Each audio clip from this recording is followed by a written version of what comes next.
जी अस्सलाम वालेकुम students, this is May June 2025 variant 52 and question is asking that define the moment of a force about a point. So we can say that product of force and perpendicular distance from pivot to the line of action of force, मतलब pivot से आपके line of action of force तक का perpendicular distance जो होगा वो आप लेंगे और फोर्स से उसको मल्टीप्लाई करेंगे तो आपका मोमेंट आ जाएगा, मोमेंट ऑफ फोर्स आ जाएगा। अब यहाँ पे बताया गया कि line of action of force का क्या मतलब है, a line along which the force acts. तो यहाँ पे जी आप देख सकते हैं कि क्वेश्चन में एक ट्री है और एक पोस्ट नज़र आ रही होगी आपको जो कि फोर्स 1800 न्यूटन लगा रही है, और ये देखें पर्पल कलर से मैंने इसका line of action of force show करवाया है, और पिवट से परपेंडिकुलर डिस्टेंस ये बन रहा है जो मैं रेड कलर की लाइन से मैंने शो करवाया है। ये परपेंडिकुलर क्यों है जी, आप देख सकते हैं कि ये 90 डिग्री का एंगल है line of action of force और ये रेड वाली लाइन के दरमियान। तो line of action of force, line of action of force and pivot के दरमियान वो डिस्टेंस जो कि परपेंडिकुलर हो, किसके साथ, line of action of force के साथ परपेंडिकुलर हो। तो ये है जी हमारा वो मोमेंट आर्म भी इसको बोलते हैं, यानी पी क्यू, जो लेंथ पी क्यू है बेसिकली वो आपका मोमेंट आर्म है, यानी वो परपेंडिकुलर डिस्टेंस है जो आप टॉर्क निकालने के लिए यूज़ करेंगे। अच्छा, ये तो बात हो गई एक, इसका मतलब ये है कि हमें टर्निंग इफेक्ट वगैरह लेना होगा और यस लेना है by taking the moments about Q. Q आपका पिवट है, तो कह रहे हैं कि इसके अबाउट आप टर्निंग इफेक्ट लें और शो करें कि थीटा 25 है। तो बहुत ही सिंपल, इसका मतलब है एक फोर्स 1800 न्यूटन की एंटी क्लॉकवाइज एक्ट करेगी अबाउट द क्यू, एंड एक जो ग्रेविटी सेंटर ऑफ ग्रेविटी ये है और यहाँ से वेट एक्ट कर रहा है, एक फ़ोर्स वो होगी जो कि क्लॉकवाइज डायरेक्शन में एक्ट करेगी, यानी एक टॉर्क आ गया T1, दूसरा आ गया T2। तो वेट आपका बनेगा 270 इंटू 9.81 और ये बन गया 2650 न्यूटन राउंड ऑफ करके।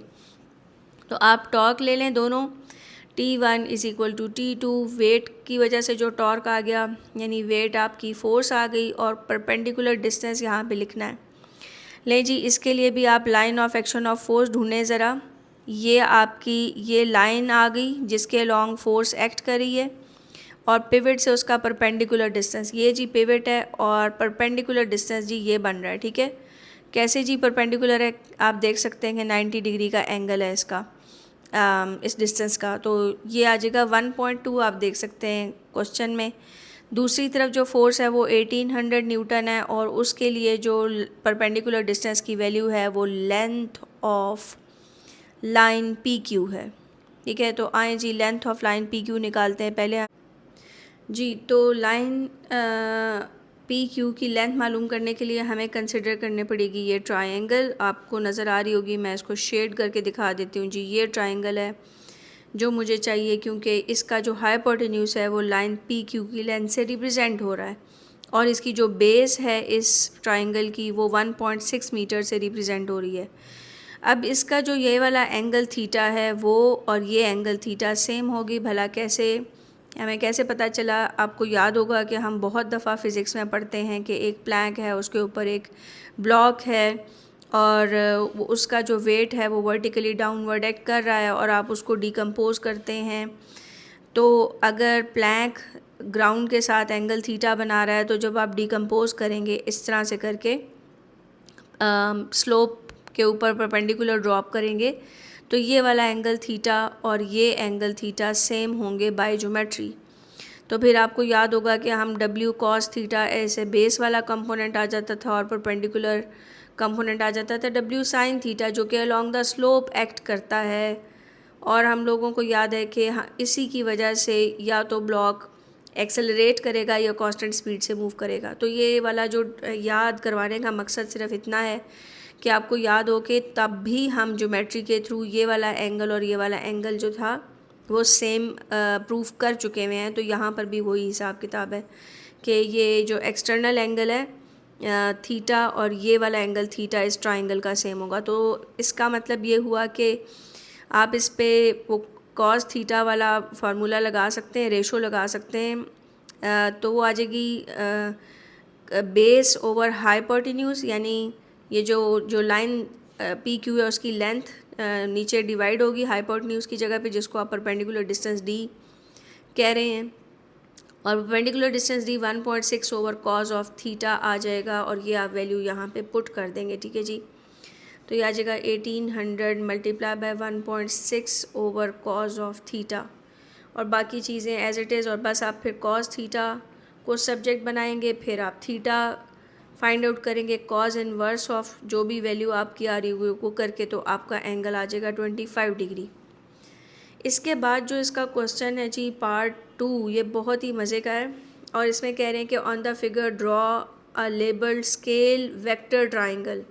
स्केल वेक्टर ट्राइंगल का मतलब ये है कि आपने लेंथ्स जो है ना प्रॉपर उसको परफेक्टली लेनी है, यानी आपने नॉट टू स्केल डायग्राम नहीं बनानी। नॉट टू स्केल डायग्राम वो होती है जिसमें लेंथ्स वगैरह का आप ध्यान नहीं रखते, बस आप बाय आई रफली ऐसे लाइंस ड्रॉ करते हैं। तो यहाँ पे प्रॉपर लेंथ वगैरह को ध्यान में रखना है। अब क्या होगा कि आपके पेपर पे उन्होंने ये ऐसे एक लाइन बना के दी हुई है, ये वाली जो डायग्राम है वो मैंने पीछे से कॉपी करके इधर पेस्ट की है, ताकि क्योंकि मैंने डिस्कशन करनी थी और मैंने पहले से ही पेस्ट करके रख ली है। लेकिन जो क्वेश्चन है उसमें सिर्फ ये वाला वेट एक लाइन शो हुई हुई है फिगर 2.2 के उसमें, बाकी ये वाली जो फिगर है मैंने पीछे से उठा के यहाँ पे पेस्ट की है। और फिर अब उसने कहा है कि स्केल वेक्टर ट्राइंगल, तो सबसे पहले जो ये भी कहा है कि weight of the tree has been drawn to scale. Weight of the tree has been drawn to scale का मतलब है ये जो लेंथ है लाइन की वो आपके वेट को रिप्रेजेंट कर रही है। तो मैंने लेंथ मेजर की जी स्केल लेके 12.1 सेंटीमीटर। बाय द वे मैं आपको बता दूं कि ये जूम इन जूम आउट हो सकता है, तो मैंने बस ज़ाहिर है एक उस पर रख के तो लेंथ मालूम कर लिए पेपर में, जो ज़ाहिर है आपकी जो लेंथ होगी वो एक्चुअल लेंथ होगी, आप अपना स्केल लेके जाएंगे तो वहाँ से मेजर करेंगे। तो मैंने देखा कि 12.1 लेंथ जो थी वो 2650 न्यूटन को रिप्रेजेंट कर रही है। तो चूँकि मैंने अभी एक वेक्टर ट्राइंगल बनानी है जिसमें तमाम फोर्सेस जो हैं वो शो हो रही होंगी, तमाम फोर्सेस जो कि ट्री पे एक्ट कर रही हैं वो शो होंगी, तो मुझे 1800 न्यूटन की फ़ोर्स को जो लाइन रिप्रेजेंट करेगी उसकी लेंथ भी मालूम करनी। तो ये मैंने रेशो मेथड से निकाल ली कि 2650 न्यूटन अगर 12.1 सेंटीमीटर से शो होती है तो 1800 न्यूटन कितने लेंथ से शो होगी, तो वो निकला 8.2 सेंटीमीटर की लेंथ से। अच्छा, इस डायग्राम में आप देख सकते हैं कि जो 1800 न्यूटन की फ़ोर्स है वो वर्टिकल के साथ 25 डिग्री का एंगल बना रही थी, ठीक है। तो अब आपने जब यहाँ पे शो करनी है कौन सी फ़ोर्स, 1800 न्यूटन की फ़ोर्स शो करनी है जो कि किस डायरेक्शन में लग रही है, वर्टिकल के साथ ऐसे लग रही है, यानी ये डायरेक्शन होगी आपकी फ़ोर्स की। तो ये बनाने के लिए आपको क्या करना है कि आपने ले लेनी है डी, और डी इस लाइन के बिल्कुल यहाँ पे स्टार्ट में आपने डी रखनी है ऐसे कि डी का सेंटर और ये वाला जो पॉइंट है कोइंसाइड करें, और डी का 0 डिग्री जो है वो इस लाइन पर आए। और फिर आप यहाँ पे देखेंगे कि 25 कहाँ पे बन रहा है, जहाँ पे 25 बनेगा वहाँ पे आप एक पॉइंट मार्क कर देंगे और उसके बाद आप डी को हटा देंगे, ठीक है जी। डी ये मैंने हटा दी यहाँ से। उसके बाद मैंने क्या किया कि मैंने स्केल ले लिया, ठीक है जी, स्केल चूज़ किया और उस पर मैंने फिर कितने की लेंथ लगानी है हम लोगों ने, कितने उसकी ये लगानी है जी 8.2। तो ये मैंने स्केल लेके ये कहाँ पे 0 यहाँ पे आ गया, तो 25 का एंगल रखा मैंने ध्यान से, ठीक है जी, और 8.2 तक की लेंथ क्या यहाँ पे निशान लगा लिया और बस ये लाइन लगा ली, ठीक है जी। ये लाइन आ गई मेरी, और फिर स्केल हमने हटा दिया और यहाँ से ये अरेज कर लें। ये जी मेरा अब काम काफ़ी हद तक हो गया, और ये जो लेंथ है ये क्या रिप्रेजेंट कर रही है जी, ये फोर्स 1800 न्यूटन को रिप्रेजेंट कर रही है। लेकिन उसने कहा था कि ऑल द फोर्सेस आपने बनानी है, ठीक है, जो कि और ट्राइंगल बनानी है। इससे मुझे कुछ हो रहा है कि यार यहाँ पे ट्राइंगल कैसे बनेगी। इसके लिए मैं आपको बताऊँ कि यहाँ पे जी आपका वेट वर्टिकली डाउनवर्ड एक्ट कर रहा है और एक 1800 न्यूटन की अगर फोर्स लग रही है तो इसको इक्विलिब्रियम में होने के लिए there must be a force कि वो ऐसे लगे कि ये वेक्टर ट्राइंगल कंप्लीट हो जाए, यानी रिजल्टेंट फोर्स बनाने की जगह ना बचे। मतलब आप देखें, मैं रफ़ ट्राइंगल आपको बना के दिखाऊं तो ये फोर्स वो सपोर्ट पोस्ट की वजह से है, ये वेट है अगर, तो एक तीसरी फोर्स ज़रूर लगेगी जो ऐसे करके इस ट्राइंगल को कंप्लीट कर देगी, ताकि रिज़ल्टेंट जो बनेगा तीनों फोर्सेस की वजह से वो ज़ीरो होगा। अब आप सोचेंगे कि ये फोर्स कहाँ से आएगी। इस फोर्स को लाजमी पिवट से एक्ट करना चाहिए ताकि ये टॉर्क जनरेट ना करे, ठीक है, ये फोर्स टॉर्क ना जनरेट करे, क्योंकि टॉर्क जनरेट करेगी तो वो जो हमने इक्विलिब्रियम का क्वेश्चन पीछे सॉल्व किया है वो तो सारा ख़राब हो जाएगा, ठीक है जी, क्योंकि वो तो हमने कहा था कि सिर्फ 2 ही टॉर्क थे, तो ये तीसरी फोर्स अगर कहीं और से एक्ट करेगी तो उसका भी टॉर्क बीच में आ जाएगा। तो तीसरी फोर्स जो लगेगी, जो ग्राउंड से लग रही होगी, वो पिवट से एक्ट करेगी लाजमी तौर पे, ताकि उसकी वजह से जनरेट होने वाला टॉर्क ज़ीरो हो जाए, क्योंकि परपेंडिकुलर डिस्टेंस डी फिर ज़ीरो हो जाएगा, क्योंकि आपकी जो फोर्स है वो पिवट में से पास कर रही है। सो इसका ये मतलब हुआ कि आपने सिर्फ इतना करना है कि वेक्टर ट्राइंगल को कंप्लीट करना है, यानी आपने स्केल लेके ये वाली जो 2 पॉइंट्स हैं इनको जॉइन कर देना है, और वो फोर्स कहाँ से लग रही होगी, पिवट पे से एक्ट कर रही होगी। मैं वैसे आपको समझाने के लिए बता रही हूँ, लेकिन बस आपने ये वेक्टर ट्राइंगल कंप्लीट करनी है। मैं आपके समझाने के लिए लिख देती हूँ, force acting from pivot Q, ठीक है, टू बैलेंस द ट्री, ठीक है, वो वही वाली बात है कि इक्विलिब्रियम मेंटेन करने के लिए तीसरी फोर्स को लाजमी एक्ट करना पड़ेगा, वरना आप खुद सोचें कि अगर एक फोर्स पोस्ट की वजह से यूँ लग रही है, वेट जो है वो अगर इस डायरेक्शन में एक्ट कर रहा है, तो फिर इन दोनों का रिजल्टेंट तो ये बनता है, और इन दोनों का अगर ये रिजल्टेंट बनता है तो ये तो ट्री बैलेंस नहीं रहेगा। तो बात ये है कि जो तीसरी फोर्स होगी वो इस रिजल्टेंट को असल में कैंसिल करेगी, तभी आपका जो ओवरऑल रिजल्टेंट फोर्स है वो ज़ीरो आएगी, ठीक है।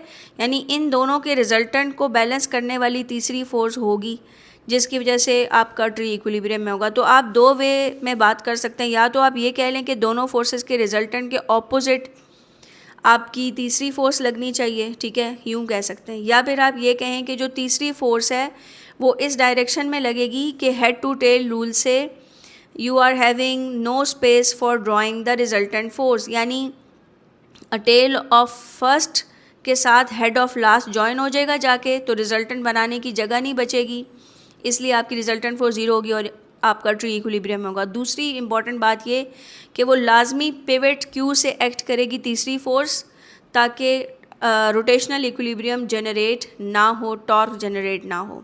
ये थर्ड पॉइंट है जी, थर्ड क्वेश्चन है, ये मैं अवॉइड करूँगी।